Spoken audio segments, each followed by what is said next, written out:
Hello guys. चलिए आज हम पढ़ते हैं ब्रिटिश और अमेरिकन इंग्लिश में कुछ बेसिक डिफरेंसेस स्पेलिंग और वोकेबुलरी के आधार पर। तो चलो देखते हैं। आईपीए आईपीए का मतलब होता है इंटरनेशनल फोनेटिक अल्फाबेट, अंतरराष्ट्रीय ध्वनि विज्ञान वर्णमाला, जिसमें जो लीडिंग कंट्रीज हैं वो चार हैं: अमेरिका, ब्रिटेन, जर्मनी और फ्रांस। तो जो ब्रिटिश और अमेरिकन इंग्लिश में उसमें डिफरेंसेस जानते हैं हम स्पेलिंग और वोकेबुलरी के आधार पर। तो चलिए पहले देखते हैं कि ब्रिटिश वर्सेस अमेरिकन इंग्लिश में स्पेलिंग का कितना डिफरेंस है। देखिए, एक शब्द है सेंटर, ये ब्रिटिश इंग्लिश है, इसमें आर ई यूज करते हैं ब्रिटिश वाले लोग, अंत में रे साउंड के लिए आर ई यूज करते हैं, जबकि अमेरिकन इंग्लिश में ई आर यूज करते हैं।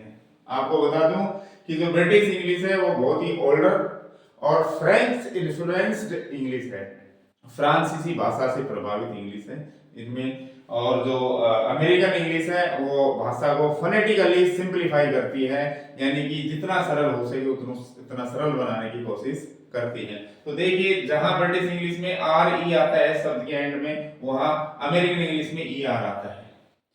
जहां आई एस ई यूज करते हैं ब्रिटिश इंग्लिश में, वहां अमेरिकन इंग्लिश में आई जेड ई यूज करते हैं। बाकी ब्रिटिश इंग्लिश अमेरिकन इंग्लिश में भी आई एस ई यूज करते हैं। आई एस ई तो दोनों जगह यूज किया जाता है, लेकिन आई जेड ई सिर्फ और सिर्फ अमेरिकन इंग्लिश में यूज होता है।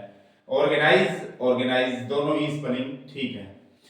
कलर, जहां ब्रिटिश इंग्लिश में ओ यू आर यूज होता है, वहां अमेरिकन इंग्लिश में केवल ओ आर यूज होता है। स्पेलिंग दोनों ही ठीक है, कलर कलर। ब्रिटिश इंग्लिश में जो एल है उसको डबल किया जाता है, चाहे वो ट्रेवलर हो, चाहे वो कैंसिल्ड हो, चाहे कैंसिलिंग हो, यानी डबल एल करके फिर ईडी या आईएनजी या कोई नाउन है उसमें भी एल डबल यूज वो करते हैं। बट इन अमेरिकन इंग्लिश वो इसको केवल एल ही दर्शाते हैं, डबल नहीं करते उसको। Cancelled cancelled. डायलॉग, जहां ब्रिटिश इंग्लिश में ओ जी यू ई शब्द के अंत में ओ जी यू ई आता है, वहां ब्रिटिश इंग्लिश में सिर्फ ओ जी आता है, अमेरिकन इंग्लिश में सिर्फ ओ जी आता है। डायलॉग की स्पेलिंग ये भी ठीक है, ये भी ठीक है। इसी तरह catalog catalogue. Program, British English में अंत में इको या किसी कॉन्सोनेंट को साइलेंट कर दिया जाता है, लेकिन अमेरिकन इंग्लिश में क्या होता है, सॉरी, ब्रिटिश इंग्लिश में किसी कॉन्सोनेंट या ई साउंड को दर्शाया जाता है, बट अमेरिकन इंग्लिश में जो कॉन्सोनेंट है उसको बजाय डबल के सिंगल कर दिया जाता है और ई साउंड को साइलेंट कर दिया जाता है।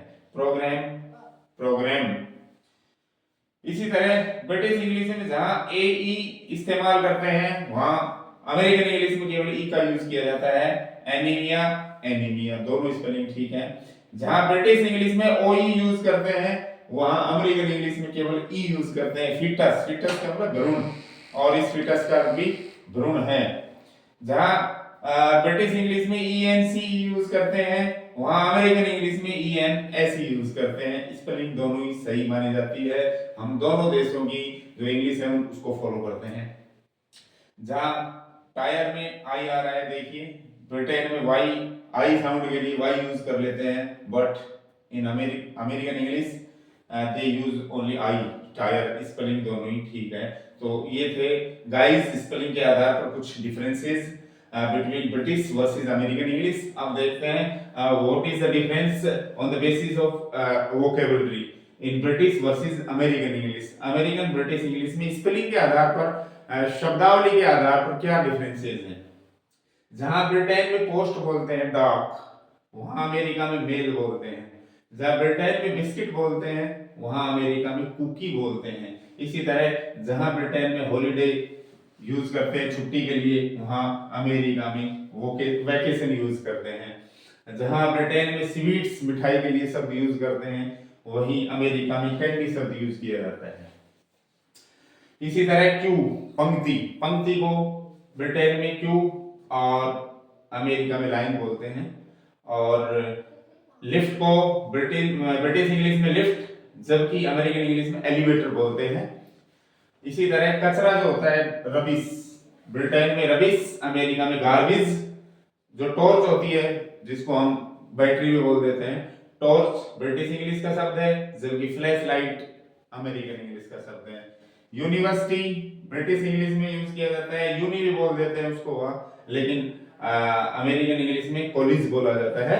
ब्रिटिश इंग्लिश में जहां जंपर बोलते हैं वहीं अमेरिकन इंग्लिश में उसको स्वेटर बोलते हैं। ब्रिटिश इंग्लिश में जहां करिकुलम विटाई बोला जाता है, सीवी करिकुलम विटाई मतलब बायोडाटा, जीवन परिचय, वहीं अमेरिकन इंग्लिश में उसको रिज्यूम बोला जाता है, रिज्यूम। ब्रिटिश इंग्लिश में जहां केमिस्ट शॉप बोलते हैं, केमिस्ट शॉप दवाई की दुकान, वहीं अमेरिकन इंग्लिश में उसको ड्रग स्टोर कहा जाता है। जहां ब्रिटिश इंग्लिश में ट्राउजर्स कहते हैं, वहीं अमेरिकन इंग्लिश में उसको पैंट्स कहते हैं। और हम भी पैंट्स और ट्राउजर्स दोनों ही शब्दों का यूज करते हैं, हम दोनों ही कंट्रीज को फॉलो करते हैं। जहां ब्रिटिश इंग्लिश में फ्लैट शब्द यूज किया जाता है, वहीं अमेरिकन इंग्लिश में अपार्टमेंट शब्द यूज किया जाता है। जहां ब्रिटिश इंग्लिश में बोनट शब्द यूज किया जाता है, वहीं अमेरिकन इंग्लिश में कार हुड, कार का हुड, ये शब्द यूज किया जाता है। जहां ब्रिटिश इंग्लिश में गार्डन शब्द यूज करते हैं, वहीं अमेरिकन इंग्लिश में यार्ड शब्द यूज करते हैं। बगीचा, यार्ड, आंगन, तो उसके लिए भी, बगीचे के लिए भी यार्ड शब्द यूज किया जाता है। जहां अंडरग्राउंड शब्द यूज करते हैं, अंडरग्राउंड वे, भूमिगत मार्ग, वहीं अमेरिकन इंग्लिश में उसको सबवे, उपमार्ग यूज किया जाता है। और जहां हम नेपी शब्द का यूज करते हैं, वहीं अमेरिकन इंग्लिश में डाइवर शब्द का यूज किया जाता है। तो गाइस, ये थे कुछ basic differences on the basis of spelling and vocabulary. Thank you.